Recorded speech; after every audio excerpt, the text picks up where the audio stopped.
there are these two young fish swimming along, and they happen to meet an older fish swimming the other way, who nods at them and says, "Morning, boys, how's the water?" And the two young fish swim on for a bit, and then eventually one of them looks over at the other and goes, "What the hell is water?" The point of the fish story is merely that the most obvious, important realities are often the ones that are hardest to see and talk about.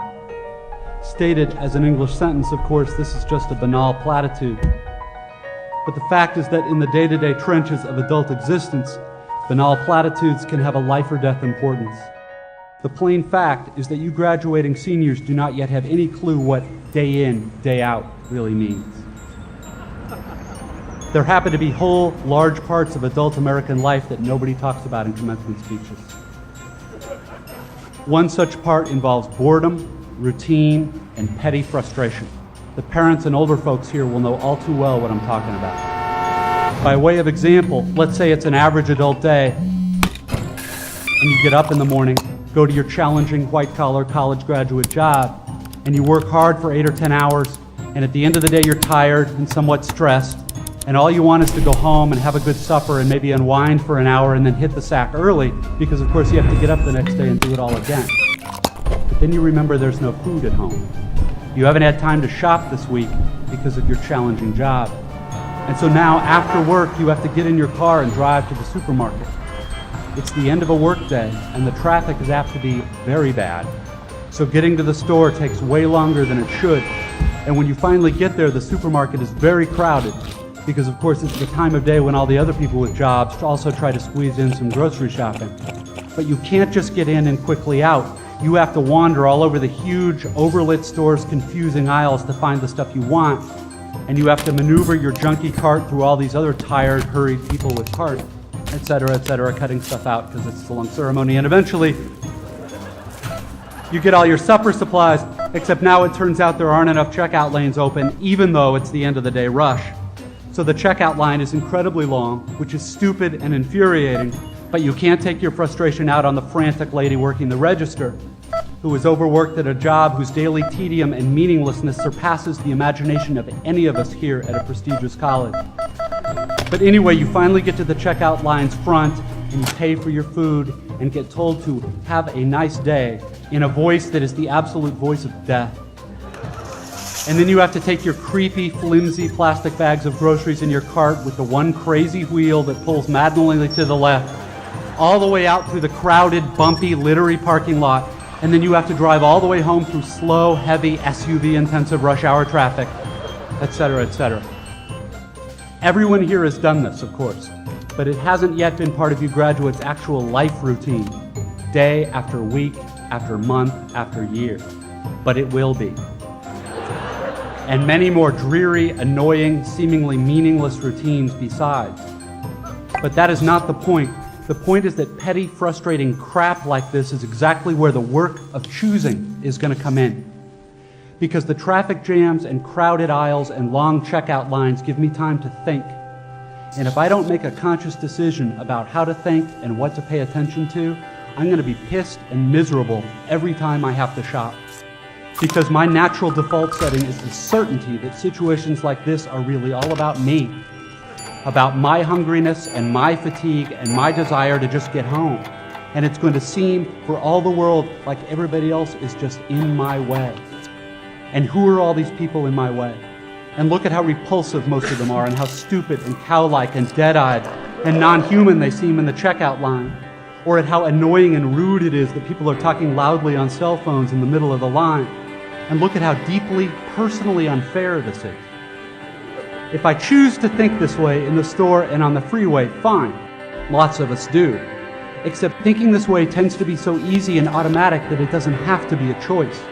It is my natural default setting.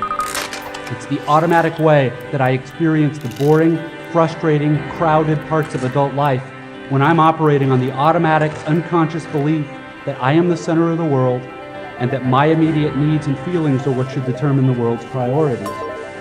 The thing is that, of course, there are totally different ways to think about these kinds of situations. In this traffic, all these vehicles stuck and idling in my way, it's not impossible that some of these people in SUVs have been in horrible auto accidents in the past, and now find driving so terrifying that their therapist has all but ordered them to get a huge, heavy SUV so they can feel safe enough to drive. Or I can choose to force myself to consider the likelihood that everyone else in the supermarket's checkout line is just as bored and frustrated as I am, and that some of these people probably have much harder, more tedious or painful lives than I do. Again, please don't think I'm giving you moral advice, or that I'm saying you're supposed to think this way, or that anyone expects you to just automatically do it, because it's hard. It takes will and effort, and if you are like me, some days you won't be able to do it, or you just flat out won't want to. But most days, if you're aware enough to give yourself a choice, you can choose to look differently at this fat, dead-eyed, over-made-up lady who just screamed at her kid in the checkout line.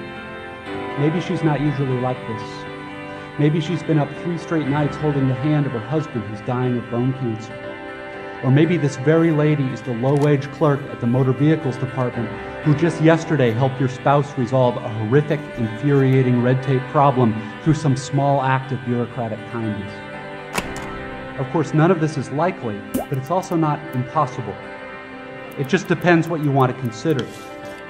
If you're automatically sure that you know what reality is and who and what is really important, if you want to operate on your default setting, then you, like me, probably won't consider possibilities that aren't annoying and miserable.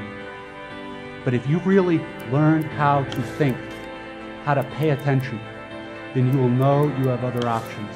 It will actually be within your power to experience a crowded, hot, slow, consumer hell-type situation as not only meaningful, but sacred, on fire with the same force that lit the stars. Love, fellowship, the mystical oneness of all things deep down. Not that that mystical stuff's necessarily true. The only thing that's capital T true is that you get to decide how you're going to try to see it. This, I submit, is the freedom of real education, of learning how to be well-adjusted. You get to consciously decide what has meaning and what doesn't. That is real freedom. That is being educated and understanding how to think. The alternative is unconsciousness, the default setting, the rat race, the constant gnawing sense of having had and lost some infinite thing.